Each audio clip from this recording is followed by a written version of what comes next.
Hello po mga ka-Jesnabs, welcome back po sa ating channel. Pag-usapan po natin itong qualification standards na inilabas ng DepEd Order number 19 series of 2025. Ito po ay para sa Teacher 1 to Teacher 7. Pag sinabi pong qualification standards, yan po talaga yung non-negotiable, Yun yung pong minimum requirement na dapat meron kayo. Ito po, sa Teacher 1, yan po ay salary grade 11. Yung education requirement yan ay bachelor's degree in education or bachelor's degree in relevant subject or learning area, pero meron kang 18 professional units in education or nag-earning units ka. Tapos yung experience ay wala, not required. Training, non-required. Pero yung eligibility ay RA 1080 or yung LET sa ngayon, or RA 1080 as amended for teacher secondary. Yan po ay para sa mga may specialization. Siyempre, yan ay sa qualification standards lang, Kung gusto nyo talagang ma-in sa teaching sa panahon ngayon, mga ka-Jesnabs, nako, dapat mas mataas pang qualification mo dyan para makalamang ka po sa iba. Like sa education, dapat ay mas mainam kung meron kang master's unit or master's degree. Tapos merong ding experience at saka merong mga trainings.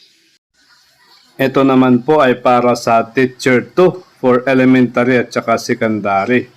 So magiging salary grade 12 na yung sahod mo dito. So ibig sabihin nito ay magpapapromote ka na from Teacher 1 to Teacher 2. So ano ba ang mga kailangan? Ito, yung qualification standard ay bachelor's degree in education or bachelor's degree in relevant subject or learning area with 18 professional units in education. Siyempre, meron ka na yan kasi naging teacher 1 ka na nga. Pero, again, kung gusto mong ma-promote at magkaroon ka ng mga points para dyan, ay dapat meron kang meron kang MA units para dyan.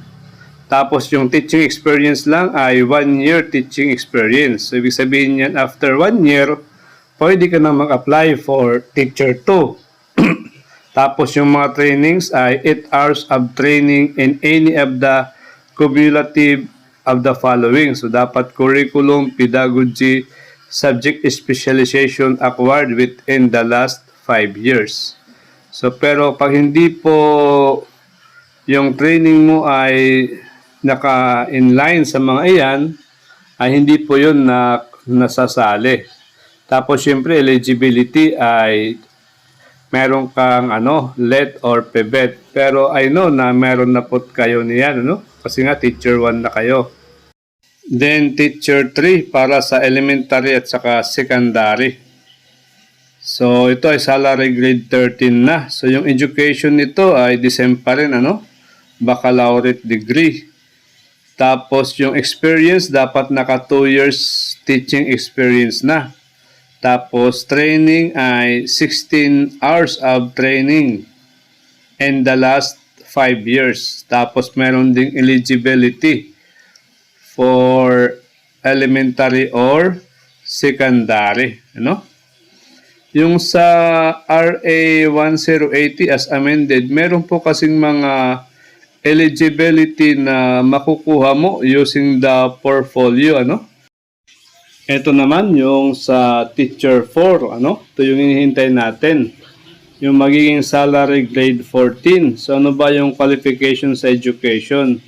Ayan, baccalaureate degree din, So, yun lang. At saka, kung hindi ka baccalaureate degree in education, pwede namang ibang kurso, pero meron kang 18 professional units sa education. Tapos yung teaching experience ay 3 years. Yung training, 6 hours of training. or meron kang completion of NIAP Requisite Professional Development Program for Career Stage 2 para sa proficient teacher. Tapos yung eligibility ay siyempre LET at saka PBET.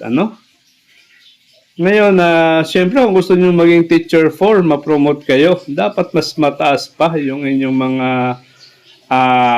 documents para dyan. Halimbawa, may masteral, more than 3 years, at saka mas maraming training, Okay, for teacher 5 naman tayo sa elementary at secondary. So, yung education ay the same pa rin, baccalaureate degree or 18 professional units in education. Tapos, yung teaching experience ay 3 years din. Merong 24 hours na relevant trainings. At saka, siyempre, licensed teacher. Sa teacher 6 for elementary and secondary, almost the same sa lahat. Yung pagkakaiba lang ay sa experience na dapat ay 4 years teaching experience at saka 24 hours na relevant trainings or merong sa completion of NIAP Requisite Professional Development Program for Career Stage 2. Then ito sa teacher 7, sa elementary at secondary. So, ganun din, QS niya sa education ay baccalaureate degree or 18 professional units in education kung ikaw ay hindi education graduate. 4 years teaching experience din. 32 hours of relevant trainings or meron kang NIAP requisite training. At syempre, licensed teacher.